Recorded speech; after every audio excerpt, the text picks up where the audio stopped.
All right. Today I'm going to be introducing my new podcast, Smart to Fish Wild. I'm excited to share something that's been in the works and certainly feels very close to my heart. I've officially launched a weekly podcast called Smart to Fish Wild, a space where a passion for the outdoors meets the strategy of building a meaningful, well-designed life. Each week, I sit down with extraordinary guests who have turned their love of nature into purpose-driven businesses and nonprofits. From the rapids of California to the peaks of Colorado, we explore how the wilderness heals, challenges, and inspires us. And then we get practical about the business behind the passion.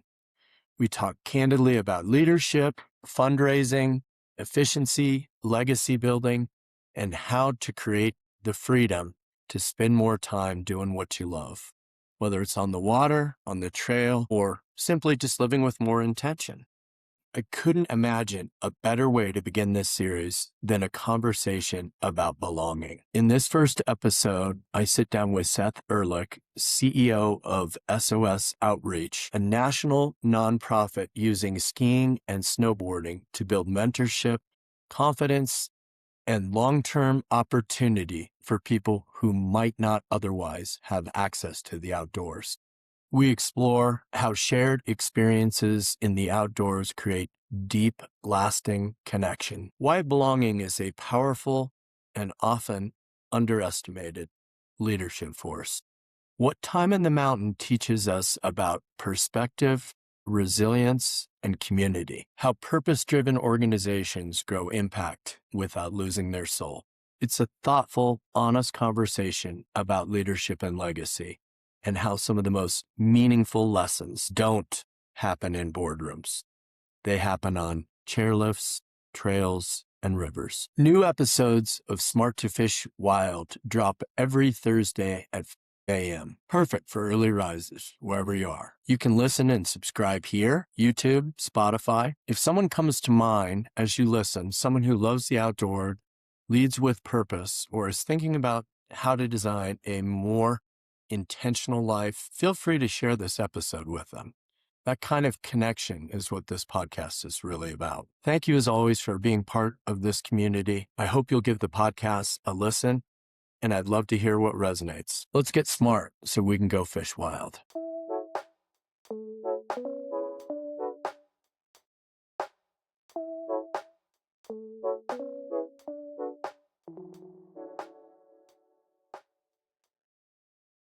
So, Seth, once again, really appreciate your time. And just out of curiosity, what originally brought you out to Colorado? Yeah, absolutely. Mark, it's great to meet you, and thanks for having me here today. I'm excited just to connect and talk with you. So, yeah, I am just over 20 years, and Colorado is certainly home for me now, and a place that I am very passionate and very proud to call home. But originally from Pittsburgh, Pennsylvania, and so grew up and born and raised out there, and had a job opportunity at Carnegie Mellon where I was completing grad school. And 2 weeks into that job, the apartment that I was going to move into with my then girlfriend, now wife, was 3 blocks from my high school, 4 from my middle school, and my parents had lived in the same house for 34 years. And I could kind of see the direction of my life. I knew it was going to be a good direction. I don't know if it was exactly the one I wanted to be on. And so I called my wife, who was coming, my girlfriend who, at the time, who was coming from Cincinnati, and said, I can't do this. And we had come on a spring break trip out to Breckenridge, and the mountains just called. And so came for our first winter, landed here in September. I worked front desk, she worked retail, and the winter certainly excited us. But as they always say, it's the summers that got us. And being out on the trail, being out on the rivers, really, it was a lifestyle that we could not miss. And being in the outdoors, we built so many strong connections, and this has now become, really just as much a part of us as anything else. And raising our kids here has been the greatest gift. But yeah, really the opportunity to be outside is what got me to Colorado. Wow. And how does that connect with Well, yeah. So it's interesting because it's directly connected. So in Pittsburgh, actually, in my high school, I was president of our ski club. So it's an inner city ski club at school. And we would started with one bus freshman year and got to four buses by our senior year in high school. And I got out to Colorado and had always been looking at what I could get involved in the community. And so through the hotel, started volunteering. And SOS quickly rose to the top of an organization at SOS Outreach. We use the power of skiing and snowboarding to build strong relationships between adults and kids. And so it really is through that connection of the shared passion of being out on the trail together and being up on the chairlift together that relationships are formed and that kids are more likely to graduate high school and go on to what's next with them. And so I am very fortunate in that what I'm personally passionate about is what I get to live every day in the work that I do because I get to expand opportunities for now 3,400 kids across 15 communities from Detroit to Seattle who would not have access to the mountains otherwise unless they were up through SOS, and then support them to really reach their full potential. That's incredible. How did SOS originally begin? We 32 years ago, we were started on Vail Mountain, and at the time snowboarding was really in question as to whether or not it would be adopted by the larger mountains. And Vail, there was some conversation as to whether or not snowboarding would continue on the mountain. And so the snowboard school at the time got together to put a positive spin on the sport. And they actually started by throwing competitions. So the first ever half pipe competition on Vail Mountain was thrown by SOS. And the money then went to nonprofit organizations. But 2 years into that, the founders said, there's a larger opportunity. We should actually take kids snowboarding. And so we started with as a snowboard outreach society and then grew into skiing and snowboarding. And that's when we changed our name to SOS Outreach. But yeah, it was all through the roots of snowboarding. And again, the people who were really passionate about the sport and people who were really passionate about being out on the mountains and who didn't want to lose access and believe that they belong just as much as anybody else. And from those roots, we now are engaged across 25 mountain resorts. Wow. Yeah. So is growth one of your primary priorities in the next few years? Primary priority for us, it's growth of impact. And so not necessarily more kids, but more kids in our long-term program. So SOS, we start in fourth grade, we go through high school graduation. And so the goal for us is to have more kids staying for more years of the program because there's a big difference in our level of impact if kids stay for 4 or more years. That's where we see the most significant changes when they stay engaged in the program, engaged with their mentor, engaged with the service and life skill development that we provide for that long of a time. And so we're really focused on that long-term engagement. That's the depth, but not necessarily new market acquisition or going from 3,500 to 5,000 kids. It really is more kids and more years. Interesting.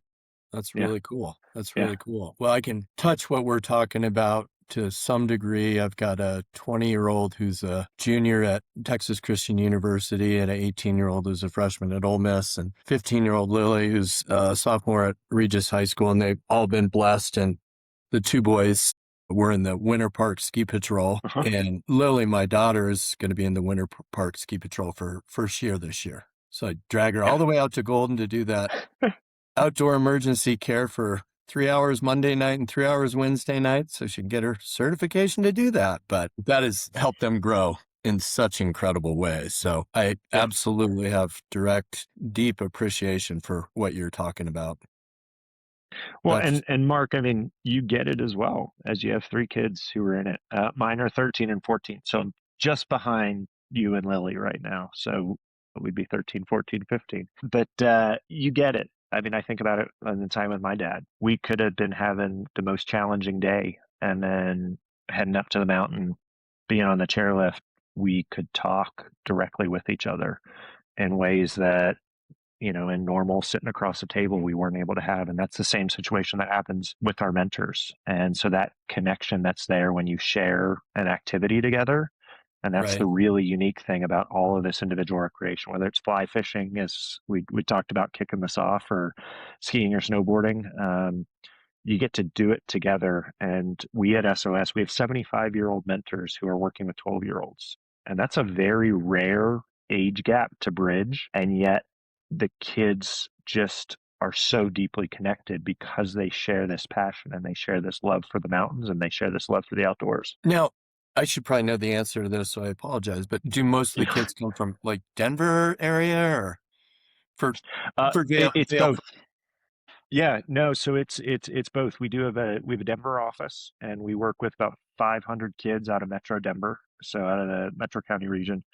And then we're also in Summit County, Colorado, so working with local kids from the Summit County community, Eagle County, Colorado, so Vail Beaver Creek, Lake County, Leadville, Route County, which is Steamboat Springs, Moffett County, Craig. So we're working at five regions in the state of Colorado. That is But yeah, incredible. it's both. So I mean, Mark, our kids out of Metro Denver, many of those kids had never been west of 470 prior to being with SOS, and then in Eagle County or in Summit County, many of the kids, either their families are directly connected to working on the mountain or working in hospitality, or they're indirectly connected, but the kids are seeing the mountains and do not have access to it. And so there's a lot of kids in both of those communities who are excluded and are not really a part of what is the outdoor environment that we cherish by being in the state of Colorado. That's very powerful, very powerful. So if you don't mind my asking, what percentage Yeah. of your daily hours are spent in the fundraising capacity? More than 100%.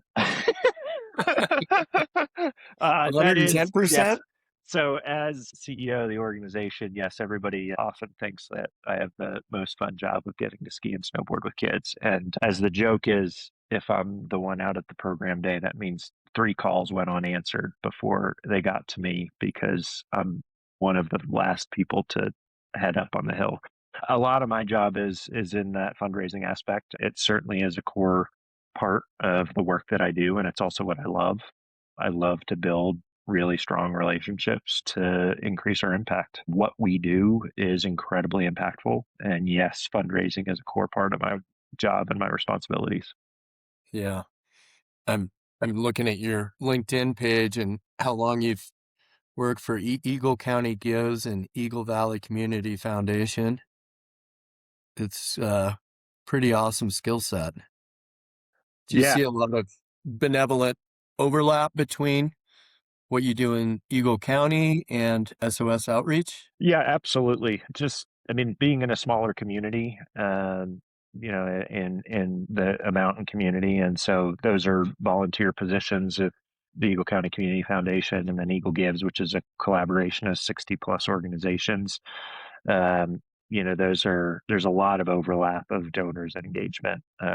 But Mark, as you're highlighting there and seeing that goes to just a personal philosophy of mine. I believe very strongly that we're stronger together. And I believe very strongly that through collaboration, it's 1+1=3. It's not 1+1=2. And so I've been a part of multiple collaborations throughout my career, really in bringing together a larger umbrella to advocate for causes. And that's where the Community Foundation and founding and launching that, and then the Eagle Gives Collaborative, which is a collaboration around Colorado Gives Day to speak with one voice for the power of the nonprofit sector and the critical importance of it in the community. So, yes, a lot of overlap in donors and also a lot of overlap in efficiency that we've been able to create because of those partnerships. Incredible. So kind of going down completely miscellaneous question, but do you feel like your organization has fully implemented AI up to your capacity? Not fully implemented it. I don't know anybody that has, I mean, with the generative nature of AI, I think it's going to constantly evolve how you can implement it, how you can use it. The most powerful add-ons for us when it comes to AI has been through existing platforms that we have. So whether or in the whole Google suite, and so Gemini is fully integrated within Google. Financial reporting software has overlaid some Google summary tools or some AI summary tools that have been integrated, and then also in our fundraising database. And so there's been a lot of add-ons that have really supported and accelerated our work. So much of our work, though, too, is people-based, and it's individual relate, like people walking into our office. And so we're not going to get to a full AI automation stage, but we're certainly learning every day how to get better at it. So not fully implemented, certainly Yeah. more opportunities. Got it. What about you? What are you seeing with AI? Well, yeah. So you're aware. I'm a senior partner with Dave Owens at Silver Oak Wealth Planning, Yeah. and we are, truthfully, just actually starting to use it over the last 3 or 4 months in terms of some of our business development and marketing outreach. And actually, this podcast program is run by a person that I'm a client of that owns Freedom AI, Yeah. Andrew Hathaway. Uh-huh. So really intriguing, great guy. Wow. If you would ever want me to gently introduce him to you, uh, he's really a brilliant guy, and he also runs a virtual assist company. And Rita, that was on the phone with us earlier, is with that virtual assist company in the Philippines. So It's just it's amazing what's available now and what's possible. right, yeah. So I've got a virtual assistant. My partner Dave's got a virtual assistant, and Andrew, the CEO of Freedom AI and of CEO of Virtual Assist. I don't even know how many virtual assistants he has, but handfuls. He's saying, "Do you ever want to type on your computer if you don't have to?" I was like, "No, I don't." And he said, "Okay, great. Then give it up. Don't do it. Everything is verbal now, automated and verbal." I was like, I'm not, Seth, I'm not there quite yet, but it's a Yep. passion of mine to get there." Yeah. Well, and it's opens up the opportunity for you to do what you're gifted at and what you lead at. On my end, it's relationships. It's being out in our communities. It's connecting with our organization partners and our mountain partners and our donors and our foundations. That is the gift that I have. And how do I bring them into the mission and the impact and really then accelerate those relationships is my greatest value add to the organization. It's the same thing as you're saying. It's not Right, necessarily typing behind a computer. right. I'm the external person. I'm the right brain. My partner Dave is the internal left brain person. Yep. And he jokes with me all the time. He says, what are you doing in the office? He's like, "Go fly fish with somebody. Go meet a client. Yep. Go meet a future client. Get out of here." Yep. I'm working on that. Working on that. Do you use any virtual assistants? Do not use virtual assistants yet. Huh. No, I've not. I'm learning more and more about them as I'm uh, working with people who are using them. Well, if you would ever, so Andrew also owns the virtual assist company. If you would Yeah, ever want me to just do an email soft introduction, if you would ever want to talk to him, he won't attack you, but I'd love that. uh, I'm in. I'm in. I'd love that. okay, just soft mutual introduction. Yeah, Yeah, I'll yeah. just give you his LinkedIn page and his two company web pages, and I'll Okay. just do a mutual email introduction quickly. Excellent, excellent. So how would you say that your time in the outdoors has deepened your skills that are translatable into other areas? Well, I think there's one area that is talked about quite frequently, and that really comes into the resetting that happens. I mean, the outdoors is a space just to reset your thoughts, to calm and center yourself, and particularly in being in a leadership role and having as much that you're processing and that I'm processing on a daily basis, being in the outdoors is a key part of my own just leadership strategy, because the perspective that's there, the ability to limit distractions and to really just focus on what matters in the direction of the organization.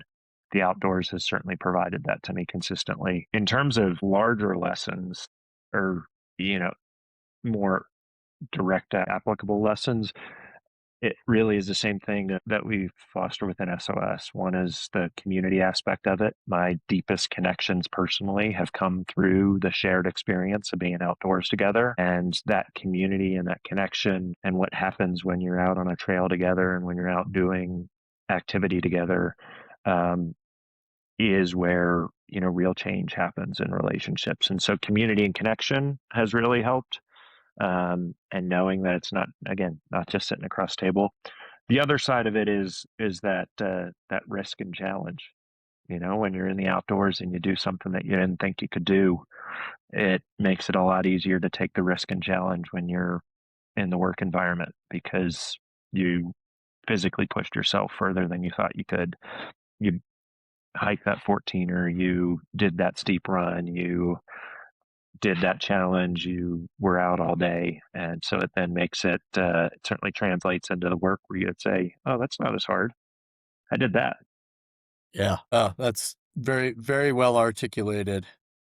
Yeah. Yeah, I spent 3 summers in Alaska, and 2 out of the 3 summers, I learned some pretty, rough lifelong lessons, like, called survival.